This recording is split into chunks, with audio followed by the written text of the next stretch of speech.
Ang mensahe tungkol sa Amon. Ika-49 na kabanata. Ito naman ang sinabi ng Panginoon tungkol sa mga taga-Amon. Kayong mga sumasamba sa Diyos-Diyosang si Molek. Bakit niyo tinitirhan ang mga bayan ng lupain ni Gad? Wala bang lahi si Israel na magmamana ng lupain ito? Ako ang Panginoon ay nagsasabing, darating ang araw na ipapasalakay ko sa mga kaaway ang Raba. Wawasakin ang lungsod niyong ito, pati ang mga baryo sa palibot ay susunugin. Sa ganitong paraan, mapapalayas ng mga taga-Israel ang mga nagpalaya sa kanila.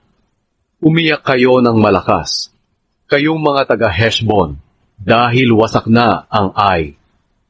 Umiyak din kayong mga taga-Raba, magdamit kayo ng damit na sako, at magparuot parito sa gilid ng pader, para ipakita ang pagluluksa ninyo, sapagkat bibihagin ang Diyos-Diyosan niyong si Molek, pati ang mga pari at pinuno niya. Kayong mga taksin, bakit ninyo ipinagyayabang ang inyong masaganang mga kapatagan? Nagtitiwala kayo sa kayamanan ninyo, at sinasabi ninyong walang sasalakay sa inyo. Ako ang Panginoong Diyos na makapangyarihan, ay magpapadala sa inyo ng mga kaaway mula sa mga bansa sa palibot ninyo, para takutin kayo. Palalayasin nila kayo sa inyong lupain, at walang sino mang tutulong sa inyo.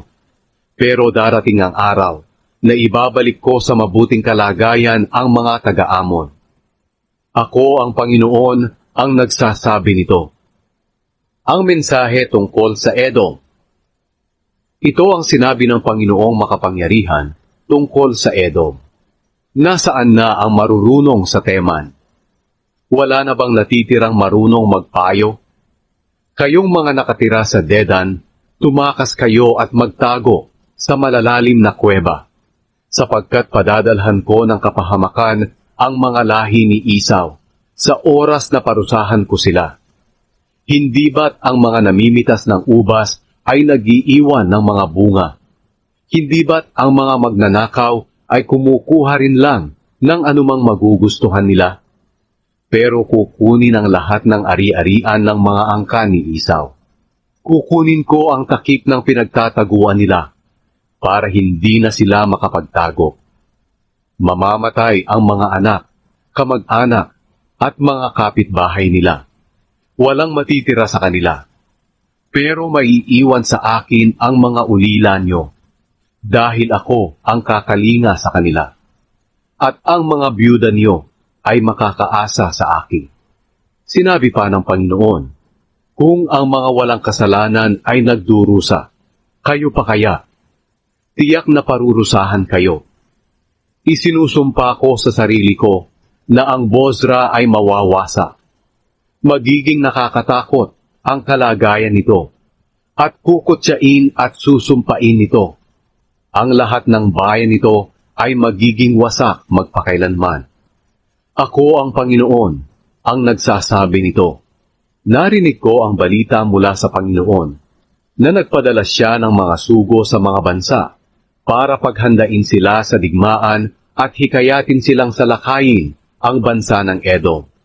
Sapagkat sinabi ng Panginoon sa mga taga-Edom, gagawin ko kayong mas mababa kaysa sa ibang mga bansa at hahamakin nila kayo.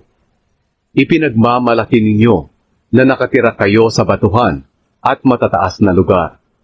Pero sa pagmamataas at pananakot niyong iyan sa iba, dinadaya niyo ang sarili ninyo, sapagkat kahit na naninirahan kayo sa pinakamataas na lugar, katulad ng pinagpupugaran ng agila, ibabagsak ko pa rin kayo. Ako ang Panginoon ang nagsasabi nito. Sinabi pa ng Panginoon, magiging malagim ang kalagayan ng Edom. Ang lahat ng dumadaan ay mangingilabot at halos hindi makapaniwala sa nangyari sa bansang ito.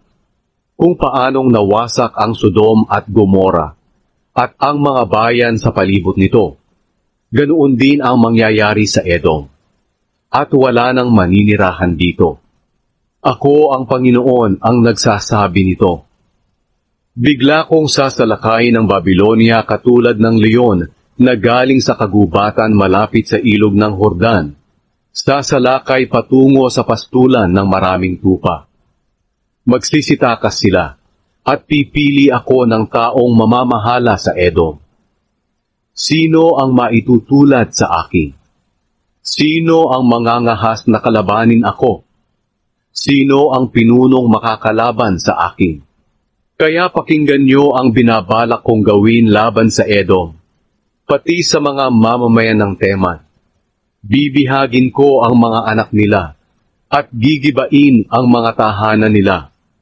At dahil sa matinding pagkawasak ng Edom, mayayanig ang lupa, at ang iyakan ng mga taga roon ay maririnig hanggang sa dagat na pula.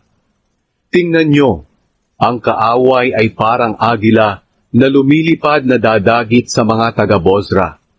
Sa panahong iyon, matatakot at magiging parang babaeng malapit ng manganak ang mga sundalo sa Edom. Ang mensahe tungkol sa Damascus. Ito ang mensahe tungkol sa Damascus. Natakot ang mga taga-Hamat at taga-Arpad sa masasamang balita na narinig nila. Naguguluhan at nanlulupaypay sila at hindi mapalagay katulad ng maalong dagat. Nanghihina ang mga taga-Damascus at tumakas sila dahil sa takot. Takot at sakit ng damdamin ang nararamdaman nila na parabang babaeng malapit ng manganak. Ang tanyag at masayang lungsod ng Damascus ay itinakwil. Ang mga kabataan niyang lalaki ay mamamatay sa mga lansangan, pati ang lahat ng kawan niya. Susunugin ko ang mga pader ng Damascus, pati ang matitibay na palasyo ni Haring Ben-Hadad. Ang mensahe tungkol sa Kedar at Hazor. Ito ang sinabi ng Panginoon tungkol sa Kedar at mga kaharian ng Hazor na sinalakay ni Haring Nebukadnezar ng Babilonia. Humanda kayo at salakayin niyo ang Kedar. Lipulin niyo ang mga taong ito ng silangan. Ang mga tolda, kawan, mga ari-arian, at mga kamelyo nila ay sasamsamin. Sisigaw sila, napapaligiran tayo ng mga nakakatakot nating kaaway.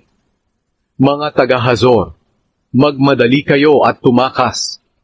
Ako ang Panginoon ay nagsasabing magtago na kayo sa mga kuweba.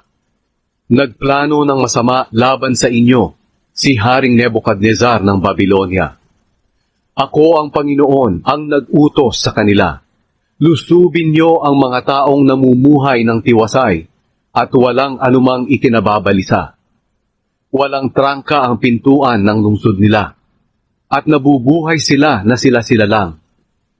Ang mga kamelyo nila at ang lahat ng kawan nila ay magiging inyo. Pangangalatin ko ang mga taong ito na nakatira sa malayong lugar at pasasapitin ko sa kanila ang kapahamakan mula sa kung saan-saan. Ako ang Panginoon ang nagsasabi nito. Magiging malungkot ang Hazor magpakailanman at walang taong maninirahan doon, kundi magiging tirahan na lang ng mga asong gubat. Ang mensahe tungkol sa Elam. Ito ang sinabi ng Panginoon kay Jeremias tungkol sa Elam noong nagpasimulang maghari si Zedekiah sa Huda. Sinabi ng Panginoong makapangyarihan, papatayin ko ang mga tagapana ng Elam, ang pinakamahusay nilang mga kawan. Sasalakayin ang Elam ng mga kaaway mula sa lahat ng panig, at pangangalatin ko ang mga mamamayan niya sa lahat ng dako. Bibihagin sila sa lahat ng bansa sa buong daigdig. Lilipulin ko sila sa pamamagitan ng mga kaaway nila na nais pumatay sa kanila. Talagang pasasapitin ko sa kanila ang kapahamakan dahil sa matindi kong galit sa kanila. Ako ang Panginoon ay nagsasabing ipapasalakay ko sila sa mga kaaway nila hanggang sa mawala silang lahat. Papatayin ko ang hari at ang mga pinuno ng Elam at itatayo ko roon ang trono ko. Pero darating ang araw na ibabalik ko ang Elam sa mabuting kalagayan. Ako ang Panginoon, ang nagsasabi nito.